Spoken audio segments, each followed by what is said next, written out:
Olá, irmãos, a paz do Senhor Jesus Cristo. Quem vos fala aqui é o pastor Aedson Ramos. Nós louvamos ao Senhor por mais uma oportunidade de estarmos aqui mencionando um pouco da palavra do Senhor. Nós estaremos falando hoje sobre a história da viúva de Naim. Estaremos relatando segundo está escrito no Evangelho de Lucas, capítulo 7, versículo 11 em diante. Mas primeiramente eu quero agradecer a Deus e também aos irmãos pela vossa visualização. Marque lá, se inscreva, marque o nosso link, deixe lá o seu like e vamos para o nosso estudo de hoje. Mas primeiramente vamos orar ao Senhor, agradecendo a Deus por essa palavra. Senhor Jesus Cristo, estamos aqui, ó Pai, perante a Tua palavra, perante os Teus servos que vão ouvir a Tua palavra. E eu creio naquilo que está escrito, Deus, em Tiago, capítulo 1, versículo 5. Peça a Deus sabedoria e Ele vos dará. Então que o Senhor abra a mente, Senhor, abra o coração daqueles que vão ouvir a Tua palavra. Nos dar sabedoria da Tua palavra, para que nós possamos entender a Tua palavra. Em nome do Senhor Jesus Cristo. Amém. Seja bem-vindo a mais um estudo. Lucas capítulo 7, versículo 11, diz assim: E aconteceu pouco depois, e ele a cidade chamada Naim, e com ele iam muitos dos seus discípulos e uma grande multidão. Versículo 12. E quando chegou perto da porta da cidade, eis que levavam ali um defunto, filho de sua mãe, que era viúva, e com ela ia uma grande multidão. Estaremos falando aqui hoje sobre a história da viúva de Naim. E uma das coisas que eu quero falar, relatar, fiz algumas anotações, é qual era a real situação das viúvas no tempo da Palestina na época de Jesus. Qual era a real situação? Tanto no Antigo Testamento como no Novo Testamento, nós vemos que haviam muitas viúvas. E segundo o Antigo Testamento, quem cuidava dessas viúvas eram para ser os reis e os sacerdotes. Porém, quem ficou com essa missão de cuidar das viúvas eram os profetas, né? Os homens de Deus. Tanto que em 1 Reis capítulo 4, nós vemos uma mulher de um profeta, uma viúva, clamando, né, pela ajuda do profeta Eliseu. E o texto em 1 Reis capítulo 4 vai nos dizer que ela era a mulher das mulheres dos profetas. E por que a Bíblia vai se referir a ela desse jeito? Por quê? Porque primeiramente aquela viúva que foi ao profeta Eliseu pedir ajuda, ela era estrangeira na terra de Israel. E todo descendente ou todo estrangeiro tinha ali as suas leis. Ou seja, só podia se possuir a terra na nação de Israel quem era de fato israelita. Porém, quem era estrangeiro, ele não tinha direito, né, de terra, ele não tinha direito de posse, e ele também não tinha nem o direito de compra e venda, porque ele era estrangeiro. Ou seja, tudo aquilo que aquela mulher do profeta conseguiu ou conquistou com a morte do seu marido, sendo direito de compra ou venda, não possuía a ela, né? Não pertencia a ela, mas era sim dos seus credores. Por isso que o texto vai falar que os credores vieram até ela para cobrar a dívida, né? E ali ela não tendo com o que pagar, eles queriam levar os seus filhos. Por que queriam levar os seus filhos? Eles seriam levados para quitar aquela dívida, né? Para quitar aquela situação a qual ela estava devendo, porque até mesmo o estrangeiro em Israel não tinha direito à possessão de terra.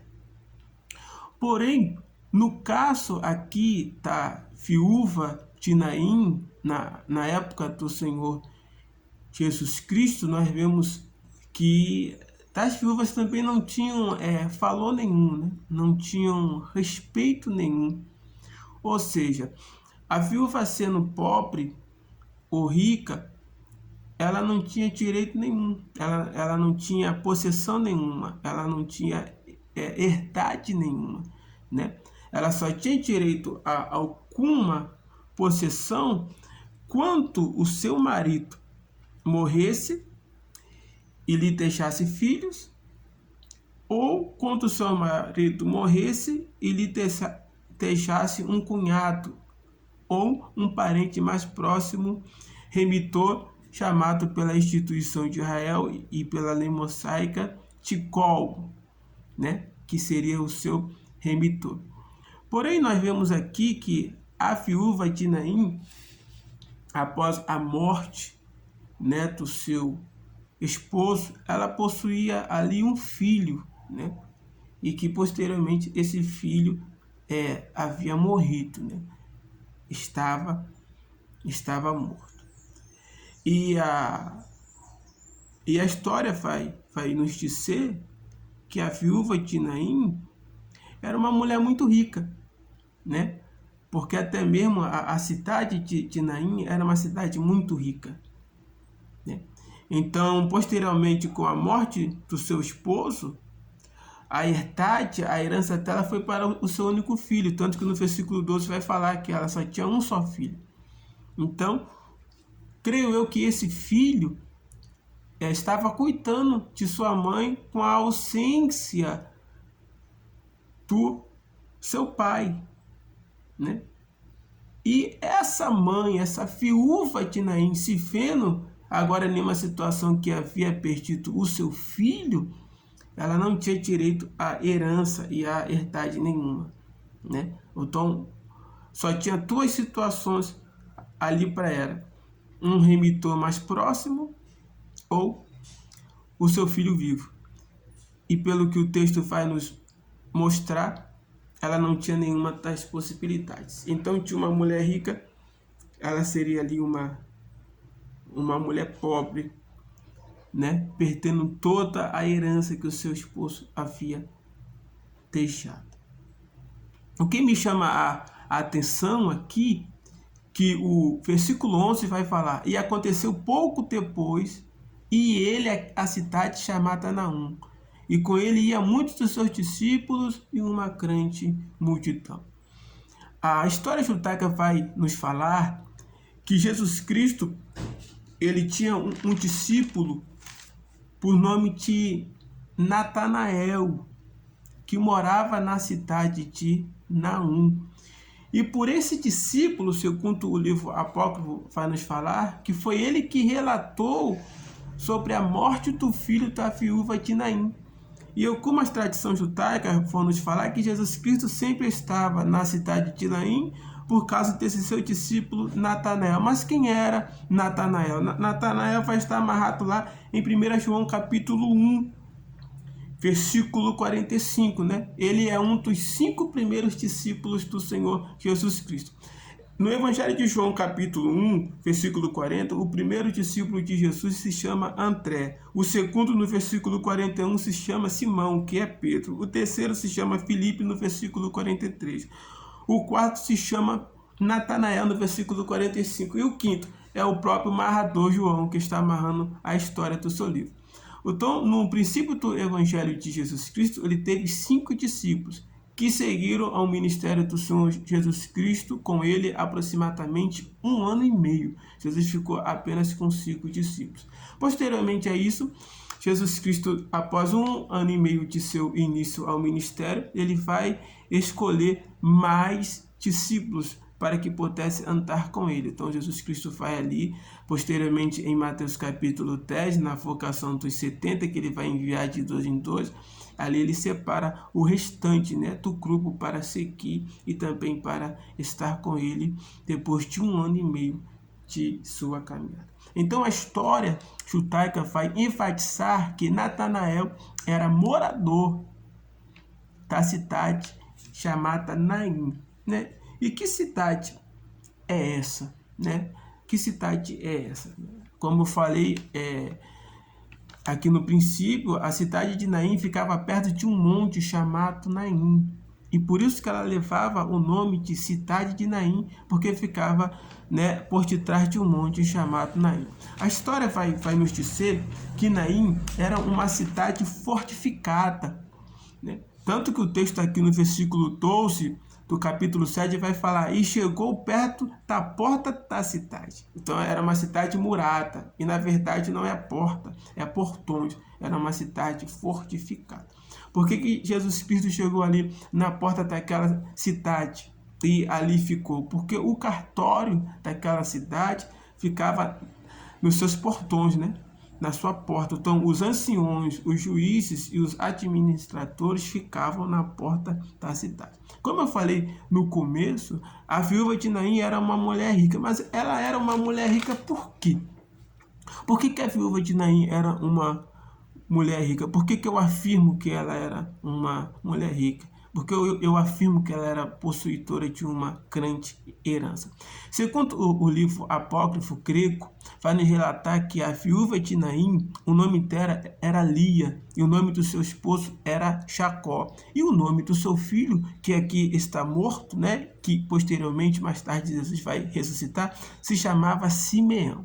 Então Jacó, segundo a tradição judaica ali em Naim, o esposo, né, de Lia, a viúva de Naim, ele era prefeito daquela cidade. O que era prefeito naquela época? Ele era juiz, né, daquela cidade. Ele julgava aquela cidade junto com os anciões que ficavam na porta e administravam a cidade. Ou seja, ele era um dos anciões que administravam aquela cidade. Um homem muito rico, muito poderoso e muito famoso na cidade de Naum.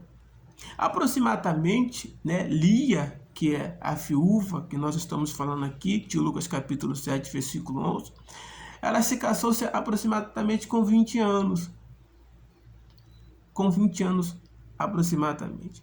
E quando ela ocorre, né, primeiramente a morte, né, do seu esposo, a tradição judaica vai falar que o marido dela, o seu Jacó, que era prefeito ali da cidade de Naim, que era juiz, né, que era ancião, que era um dos administradores da cidade, uns que julgavam aquela cidade, ele havia morrido 7 meses antes, né, da morte do filho da viúva. Ou seja, 7 meses antes dela ir sepultar o seu filho, enterrar seu filho, o seu esposo havia morrido. E 7 meses depois, ela agora está sepultando o seu filho, né? Havia perdido seu esposo e agora estava sepultando o seu filho. E os livros apócrifos gregos vão falar que esse jovem tinha aproximadamente 18 anos de idade, né? A sua mãe tinha aproximadamente 38, ele tinha aproximadamente 18 anos de idade e ela havia casado com Jacó com aproximadamente 20 anos de idade. Então nós vemos, né, o desespero daquela mãe, o desespero daquela mulher, né? Havia perdido 2 pessoas em menos de 1 ano. E como aquela mulher ela não estava? Meus irmãos, aquela mulher estava desesperada. Então, após Jesus Cristo saber da situação ocorrida na cidade de Naum por seu discípulo Natanael, Jesus Cristo parte para lá, né? A história vai falar que Jesus Cristo sai ali de Cafarnaum. Por que Jesus estava em Cafarnaum? Porque Cafarnaum era a residência onde Jesus Cristo morava. Jesus Cristo tinha uma casa em Cafarnaum. Aonde está isso, pastor Edson? Está em Marcos capítulo 2, né? Versículo 1. Diz claramente que Jesus possuía uma residência em Cafarnaum. Então Jesus Cristo parte de Cafarnaum para a cidade de Naim, em uma viagem aproximadamente de 30 a 50 quilômetros. Por que de 30 a 50 quilômetros? Porque de onde Jesus estava, em Cafarnaum, até a porta da cidade, em Naim, era 30 quilômetros. Mas se Jesus Cristo fosse por meio da cidade, era aproximadamente 50 quilômetros, né? Então Jesus Cristo diz claramente aqui, o versículo 12, que Jesus Cristo está na porta. Então ele caminhou 30 quilômetros da sua casa até Cafarnaum. Ele saiu de casa aproximadamente 7 horas da manhã e chegou ali, né, na cidade de Naim entre 2h30 da tarde às 3 horas da tarde. Então Jesus Cristo, quando ele sai, o texto vai falar que acompanha ele uma grande multidão. né? A história vai nos falar que essa grande multidão era de aproximadamente 3.000 pessoas. Quando de repente se encontra com quem está trazendo o corpo, que é de aproximadamente 4.000 pessoas. Então temos ali aproximadamente reunidos ali 7.000 pessoas naquele velório. Então Jesus Cristo, ele para, né, aquele velório, movido por íntima compaixão, Lucas capítulo 7, versículo 13, e vendo o Senhor, moveu-se de íntima compaixão por ela e disse-lhe, não chore. Essa palavra íntima compaixão, no original grego, significa que ele teve um amor por ela como filha. Ele olhou para ela e a amou como filho. Então ele para ali, ele dá uma ordem, ele para. E no versículo 14 diz assim, e chegando-se tocou o esquive, e os que levavam pararam e disse, jovem, eu te digo, levanta e anda. Ou seja, 4 pessoas estavam levando aquele esquive sobre os seus ombros. Por quê? Porque segundo a tradição judaica, né, um corpo não poderia estar abaixo de 70 centímetros do chão. Então, para se levar, um corpo teria que se levar 70 centímetros acima do chão, porque se tivesse abaixo, contaminaria todo o terreno, toda a terra, todo aquele lugar. E todo judeu ou toda pessoa que tocasse, né, em um imundo ou no esquive de um imundo, seria automaticamente imundo. Então Jesus Cristo, ele não toca no corpo, mas ele toca no esquive. Então pela lei judaica, né, pela lei do profeta Moisés e pelos sacerdotes da época, Jesus já estava contaminado, porque ele tocou. Então, quando Jesus toca naquele esquive, pela lei dos sacerdotes, Jesus já está contaminado, Jesus teria que voltar para Jerusalém, fazer um ritual, né, sacerdotal, ele teria que se banhar com o sangue de uma cabra vermelha, fazer expiação, se purificar e depois retornar ali em Naim para realizar o milagre. Mas o que acontece aqui é ao contrário do que o povo está pensando. Jesus toca no esquive, os sacerdotes, os anciões, os juízes que estão ali vê Jesus como imundo, mas na verdade Jesus Cristo havia uma santidade nele.